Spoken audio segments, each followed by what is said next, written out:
దర్శకుడు నాగ్ అశ్విన్ ఇటీవల ఐఐటి బాంబే విద్యార్థులతో ఇంటరాక్షన్ చేశాడు.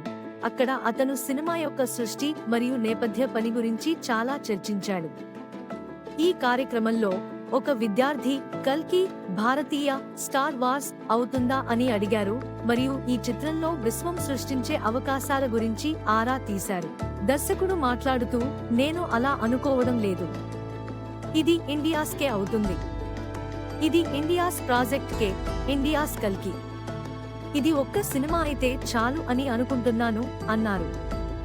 చిత్ర నిర్మాత ఈ చిత్రం యొక్క రెండవ భాగం కోసం ప్రేక్షకుల నుండి సూచనలను ప్రోత్సహించారు.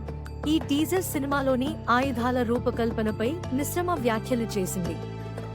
దీనిపై దర్శకుడు క్లారిటీ ఇస్తూ, మాకు రెఫరెన్స్ పాయింట్ లేదు కాబట్టి అన్ని ప్రాప్స్ విషయానికి వస్తే ఇది మాకు ట్రయల్ మరియు ఎర్రర్ గురించి.